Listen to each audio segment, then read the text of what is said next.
a very interesting place to start. Leviticus chapter 23. I've titled the message, it's a short message because we have only 25 minutes thereabout for this message.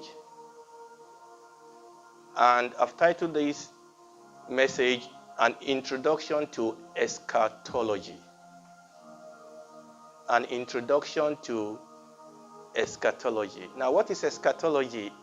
Don't let it bamboozle you. Eschatology just means study of the end time. Eschatology means study of end time what? Events. Things are happening around us that the Bible already told us will happen. But what I want to do today, because of the time, is to just whet your appetite. Is to just introduce you to end time events. Now, the thing is this, when you read the Bible, and please pay attention, the Bible tells us a lot about what will happen before the Lord Jesus Christ comes back again. So this is not an optional message. In fact, the Lord Jesus Christ used 2 whole chapters in the book of Matthew, Matthew chapter 24 and Matthew chapter 25, to talk about the end time. The Bible says that we are not in darkness, such that the day should catch you what? Unaware. This is how important understanding the end time is about.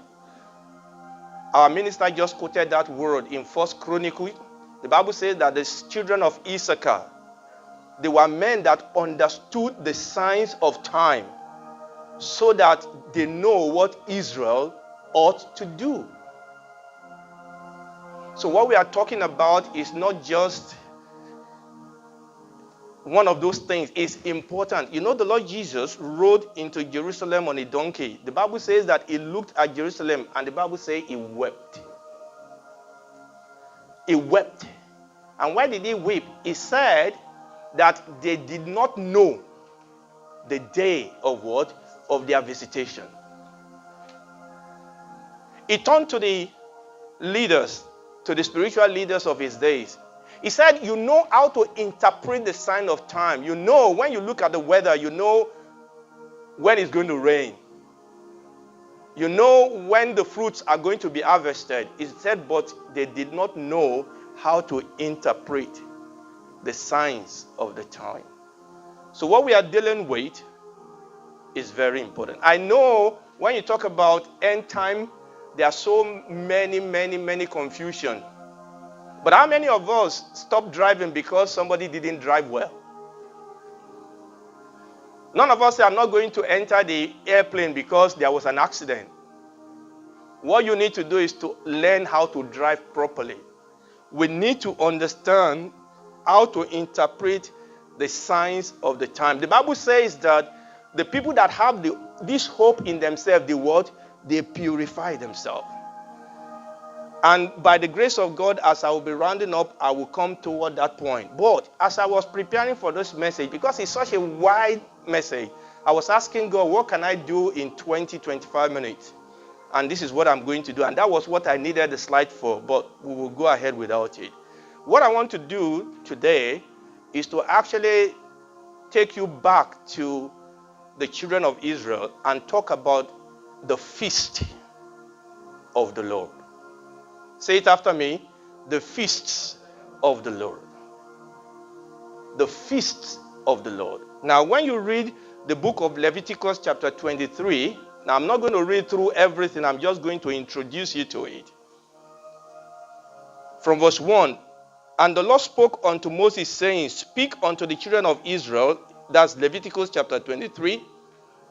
And the Lord said unto Moses, saying, speak unto the children of Israel, and say unto them concerning what? The feasts of the Lord, which you shall proclaim to be holy convocation. Even these are my feasts.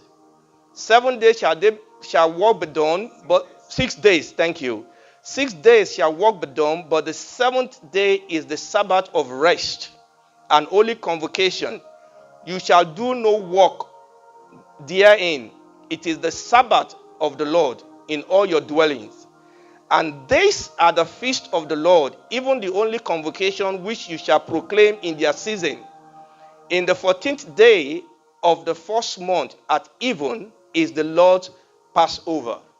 And then it went on and on and on and on. So when you read through this, you will see that it went through 7 feasts of the Lord. 7 of them. And I'm going to run through them for you. And you may be wondering, why am I taking you through this? Now, in Christendom, we have just celebrated the Good Friday, the Easter Sunday, the Easter Monday. Now, we celebrate Easter, we celebrate Christmas. We have holidays that we take time out, away from work, spend time with our beloved, and spend time with the church of God. But in the land of Israel, they don't celebrate Easter, they don't celebrate Christmas, they celebrate the feasts of the Lord. And there are 7 of them. And actually, what we celebrate as Good Friday and Easter Sunday and Easter Monday was happening during 3 of those feasts. And I will show you why that is very important and why that is relevant to the end time. So there are 7 of them. Now, even though there are 7 of the feasts, they are actually grouped into 2 groups. And this is very important. Please follow me very well. They are actually grouped into 2. There is a group of 4 and there is a group of 3. Is someone listening to me? How many groups are they? No, 2 groups. Okay, so there are 7. How many feasts? 7 feasts. And how many groups are there into? 2 groups. How many feasts are in the first group? 4. How many in the second? 100%. Now, the first group is the spring group of feasts, because they happen in a month we call the month of Nisan, and that is the first month in Israel. The 3 of those 4 happen, and you'll be so familiar with those 4 once I tell you. Now, these are the first 4 group. The first one is the feast of the Passover. What did I say? The second one is the feast of the unleavened bread. What is it? The third one is the feast of the first fruit. What will I say? And the fourth one is the feast of Pentecost. What did I say? What happened on the day of Pentecost? In the book of Acts, the Holy Spirit descended. You see, most of the time when we talk about Pentecost, what we always remember, and rightly so, is that the day of Pentecost was the day that the Holy Spirit came, and rightly so. But what we don't understand is that it was actually a day that the children of Israel were celebrating the feast of Pentecost. Pentecost is actually called the Feast of Wheat. It was actually a feast that the children of Israel celebrate. Now, when I mention the word feast, all of you are thinking of food. The word feast does not mean food. The word for feast in the Hebrew is actually moed, and the meaning is divine appointment. So when we say the feast of the Lord, we are talking about a day where God has set apart for his people to have a divine encounter with him. So even though we say feast, understand that we are not talking about food. Now, some of them, they do eat. But the word feast means a divine encounter, a divine appointment. And every single one of those 7 feasts, they are telling us a story. God gave them this feast because God said this is what is going to happen in the future. And the Bible also calls it a day of convocation. In other words, it's a day, when you say a day of convocation, in other words, it's a day in which God wants to fulfill divine purpose. So this feast, number 1, they are divine appointment during which God wants to fulfill divine purpose. like this. This is a feast. Because it's a day appointed of God to fulfill what? To fulfill purpose. But the children of Israel knew that every single one of these 7 feasts is actually pointing towards what? The future. That they are actually a prophecy that are going to be fulfilled in the person of the Messiah. Hallelujah. They knew. Now, let me tell you something about the feast. Oftentimes, the feast reminds the children of Israel of something that has happened in the past, like the feast of Passover. But they also know that it's pointing forward to something that is going to happen when? In the future. Because of our time, I'm not going to go through everything, but I want to tell you something about those first 4 feasts. This is why I brought you here. What happened on the day of Passover? You remember when the children of Israel were in Egypt. Okay, when God told Pharaoh, let my people go. And he said they won't go. You remember the 10 plagues. The last plague was when God sent the angel of death, and the angel killed all the firstborn throughout the land of Egypt. And only the firstborn of the children of Israel were saved. But why were they saved? Was it because they were Israelites? No. Why were they saved? It was because a lamb was killed. A male, 1 year old, without spot, without wrinkle. And the Bible says that upon the house, when I see the blood on the door and the lintel, I will pass you by. It was not because they were Israelites. It was because they were in a house that is covered by the blood. Just the same way that Noah was saved by the boat. Hallelujah. Oh, God, have mercy. But let me tell you something. Do you know that the Lord Jesus is called our Passover Lamb? John looked at Jesus and said, behold the Lamb of God that was slain from the foundation of the world. I want to tell you something else. Do you know that the day the Lord Jesus was killed, now the Passover was celebrated on the month of Nisan, and it's normally on the 14th month. Now listen to me very well. If you've been following me through my YouTube, you will have heard some of this thing I'm going to tell you.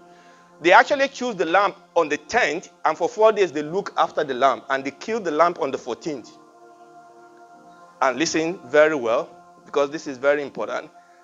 And the lamb is actually killed at 3 o'clock in the afternoon. Is someone listening to me? The Lord Jesus was killed on the day of Passover.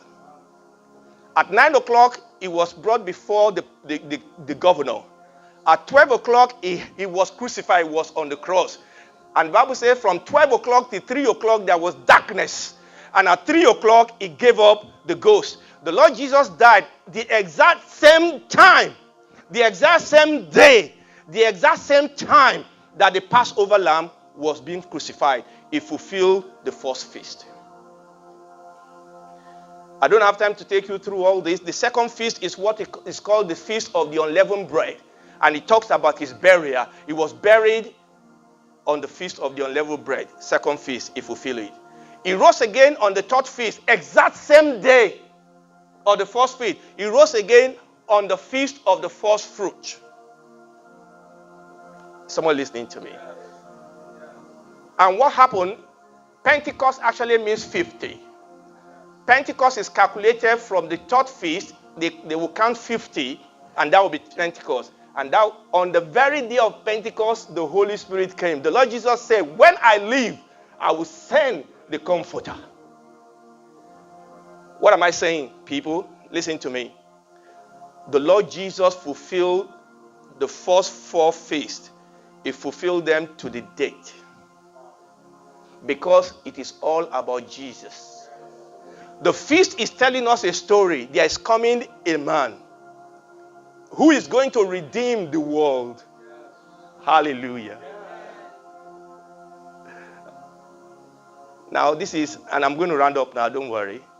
So that is the first group. That's the first 4, the spring feast. The next group actually happened in the autumn. Also, the next 3 group of feasts happened the same month. They call it the month of Tishri.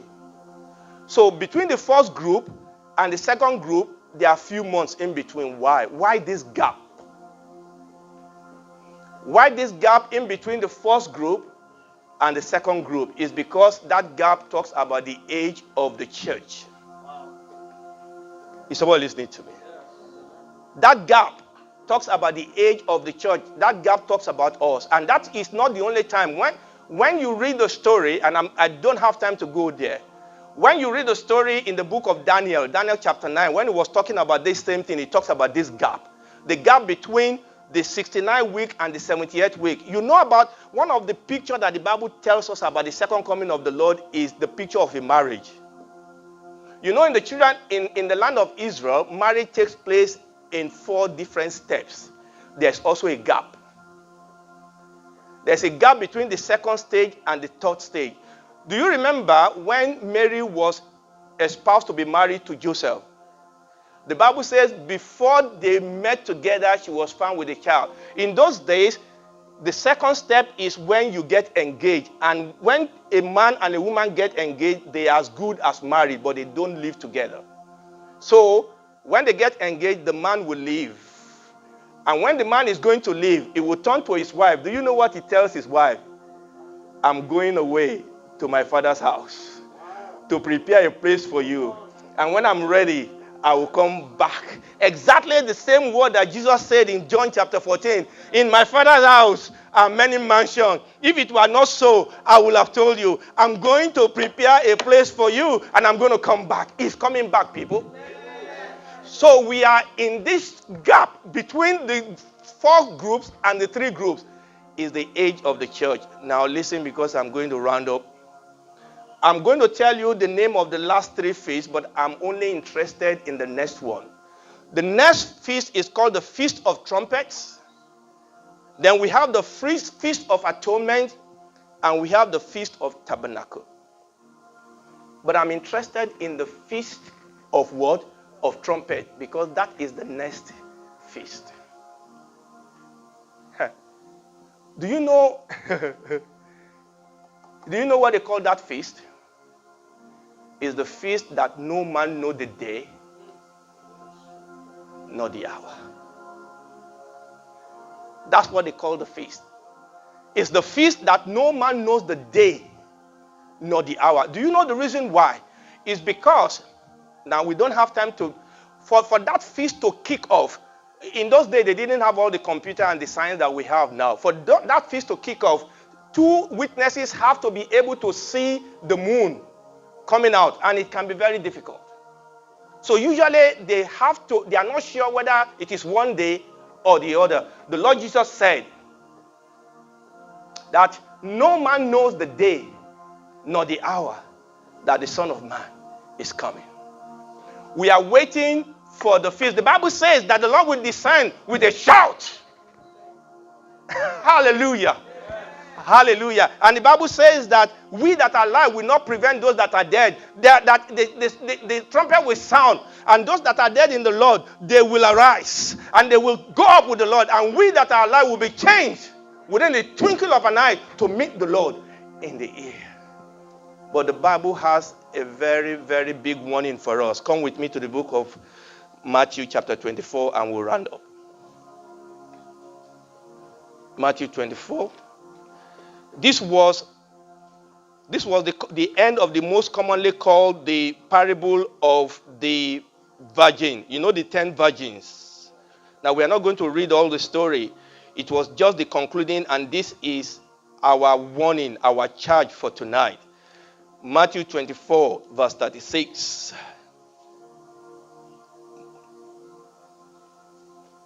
Let's all read it together. Matthew 24, 36. 1, 2, go. But of that day and hour knoweth no man, nor the angels of heaven, but my Father only. Verse 25, chapter 25, verse 13. 1, 2, go. Watch therefore, for you know neither the day nor the hour wherein the Son of Man will come. Watch. Watch. That is the warning. Watch, therefore. Be sober, be vigilant. The Bible says. The Bible says we must live like those that are expecting the master to come. The Bible says that we must not be distracted. The night is fast spent. We cannot afford to play church. The Lord can come anytime. The Bible says, occupy till he comes. Let's stand up on our feet. The Bible says that we must be as those. The Bible says that we must be expectant. We must be excited because our King is coming back. Father, we give you praise. Watch and pray. Watch and pray. Watch and pray. Our King is coming back. You know that woman, after the man has gone out, you know, the woman that is married, after the man has gone out and said, I will be back, she will be expecting, she will be waiting. And then she will hear the sound that the husband is coming, and she must make herself ready. We must not be like those foolish virgins. They didn't have oil. We must have the oil of the Holy Spirit. We must have the light of the gospel. We must walk in the light of the gospel. If you are here this evening, you've not known Jesus as your Lord and Savior, you can ask him to come into your life. He died for you, he died for me. But that will only profit us if we believe in him. You can say, Jesus, I give my life to you. I want to know you. But if you are here tonight and you are a Christian, you want to pray and say, Father, fill me with your word. I want to know you. I want to walk with you. I want to experience you.